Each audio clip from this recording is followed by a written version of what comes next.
Selamat berjumpa kembali di dalam layanan audio Sahabat Seperjalanan. Hari ini adalah hari Minggu 31 Januari 2021. Selamat ibadah online untuk setiap sahabat seperjalanan yang beribadah di gereja masing-masing. Tema saat teduh dan firman Tuhan hari ini dengan judul Tidak Cukup Hanya Menyesal. Tidak cukup hanya menyesal. Firman Tuhan terambil dalam Roma pasal ke-12 ayat yang kedua. Demikian bunyi firman Allah.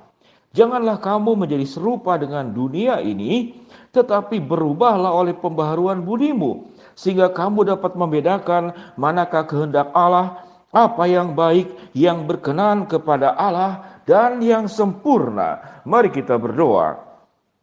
Bapa yang di dalam surga, kami percaya bahwa Tuhan sudah memberikan kekuatan kepada kami tatkala kami mau berubah untuk menjadi semakin baik. Karena jikalau kami mengandalkan diri kami sebagai manusia berdosa dan di dalam keberdosaan kami, seringkali kelemahan itu lebih menguasai diri kami sehingga kami membutuhkan Tuhan bagaimana kami bisa berubah dan tidak cukup hanya menyesal. Terima kasih ya Bapa, di dalam nama Tuhan Yesus kami berdoa. Amin. Sahabat seperjalanan, kalau ada seseorang yang berbuat salah, lalu dia meminta maaf, kemudian dia menangis dan dia berjanji akan berubah.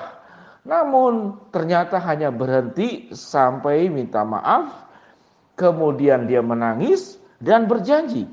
Setelah ditunggu satu jangka waktu ternyata tidak ada perubahan. Itu tidak hanya terjadi kepada orang lain, juga kepada diri kita sendiri. Sehingga sahabat seperjalanan yang dikasih Tuhan di dalam hidup ini, tatkala kita memperbaiki hidup dan diri kita, tidak cukup hanya menyesal. Lalu ada orang berkata, kalau menyesal tidak ada perubahan, sudah lebih baik tidak perlu menyesal dan tetap saja berbuat yang tidak baik tersebut. Itu jauh lebih baik. Itu artinya tidak munafik. Itu artinya hidup apa adanya. Rasanya tidak demikian juga. Dua sikap itu tentu dua-duanya salah. Yang salah pertama adalah hanya menyesal lalu tidak berubah. Yang kedua, tidak menyesal dan juga tidak berubah. Apa yang baik dari kedua-duanya? Tidak ada yang baik. Firman Tuhan dengan jelas mengajarkan bahwa setelah engkau menyesal, engkau harus menyatakan sebuah perubahan dalam kehidupan ini. Itu yang dikatakan oleh firman Tuhan. Janganlah kamu menjadi serupa dengan dunia ini, tetapi berubahlah oleh pembaharuan budimu. Berubahlah oleh pembaharuan budimu. Bagaimana cara memperbaiki dan merubah pembaharuan budi kita? Yaitu sehingga engkau dapat membedakan manakah kehendak Allah, apa yang baik, yang berkenan kepada Allah, dan yang sempurna. Ada 4 hal di sini, yaitu apa? Yaitu berorientasi mencari kehendak Allah, lalu berorientasi bagaimana menjadi lebih baik dan melakukan segala sesuatu yang berkenan kepada Allah dan yang sempurna.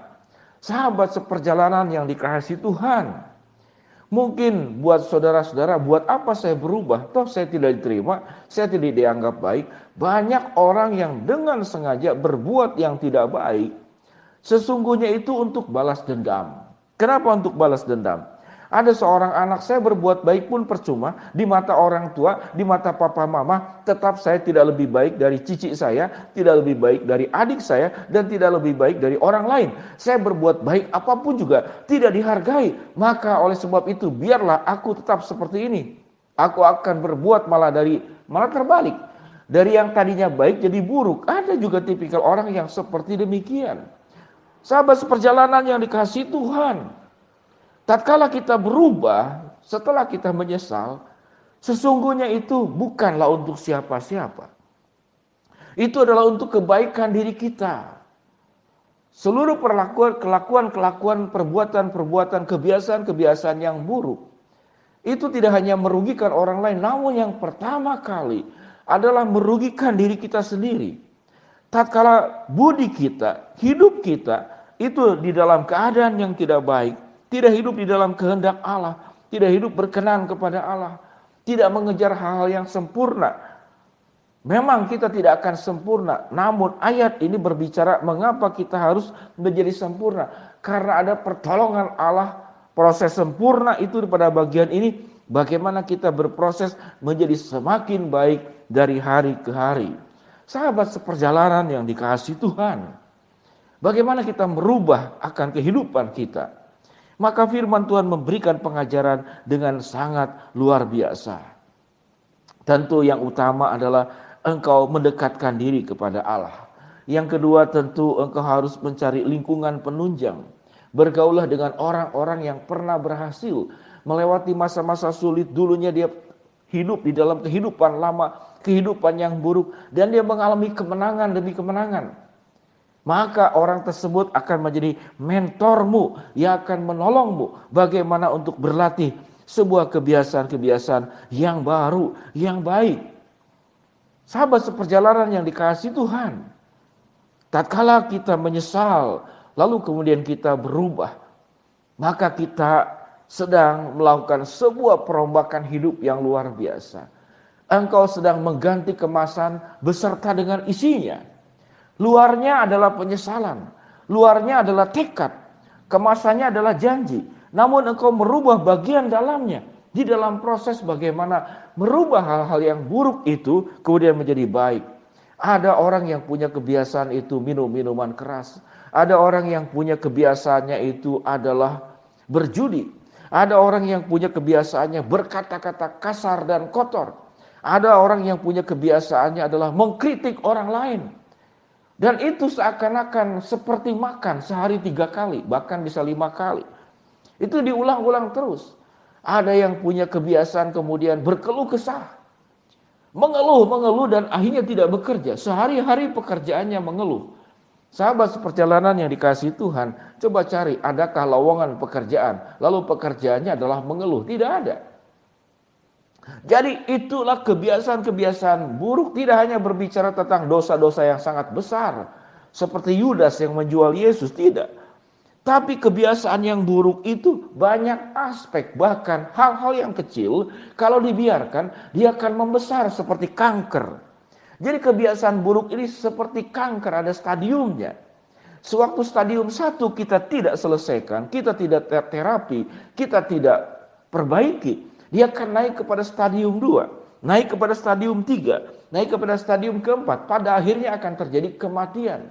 Kematian hati nurani. Kalau kanker fisik adalah kematian fisik. Namun tatkala kanker kepribadian, kanker kebiasaan buruk itu sampai kepada stadium akhir, maka akan terjadi kematian hati nurani. Maka suara Tuhan sudah tertutup, tidak terdengar olehmu. Hatimu sendiri yang tadinya punya kepekaan menjadi hilang. Mengapa? Karena tidak ada keinginan untuk berubah. Hanya menyesal namun tidak terjadi perbaikan. Sahabat seperjalanan yang dikasihi Tuhan, mari kita mengoreksi diri kita. Ada kebiasaan-kebiasaan buruk apa yang terjadi? Kalau sahabat seperjalanan berkata, aku tidak merasa ada salah. Betul, kalau hanya dirimu. Tapi coba tanya kepada kiri kananmu.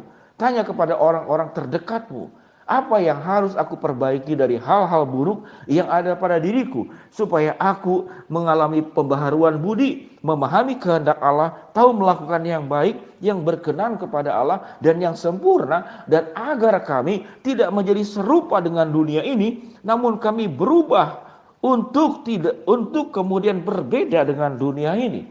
Sahabat seperjalanan yang dikasihi Tuhan, perubahan itu tidak hanya buat orang lain, namun yang paling utama untuk dirimu sendiri. Untuk berubah, tidak cukup hanya menyesal. Harus dilanjutkan kepada perubahan yang konsisten, yang terus menerus. Mari kita merubah kebiasaan buruk kita. Mari kita berdoa. Bapa yang di dalam sorga, hamba-Mu berdoa buat sahabat perjalanan yang sedang sakit di rumah sakit maupun di rumah. Kami bersyukur untuk salah seorang sahabat seperjalanan yang sudah kembali dari perawatan di rumah, yang dari rumah sakit sudah kembali ke rumah. Tuhan akan terus menolong, yaitu untuk Bapak Johannes ya, Tuhan akan sembuhkan, pulihkan. Hamba-Mu juga berdoa ya Tuhan buat kami yang mengalami rintangan masalah problem dalam kehidupan ini. Tuhan bukakan jalan buat kami yang memohon sesuatu, yang berharap sesuatu. Tuhan akan mengabulkan sesuai dengan kehendak dan waktu-Mu. Terima kasih ya Bapa, di dalam nama Tuhan Yesus kami berdoa. Amin. Shalom sahabat seperjalanan, happy Sunday. Ingatlah, tidak cukup hanya menyesal, engkau harus melanjutkan di dalam sebuah perubahan hidup untuk mengalami sebuah kehidupan yang baru bersama dengan Tuhan. Shalom, Tuhan memberkati kita semua. Amin.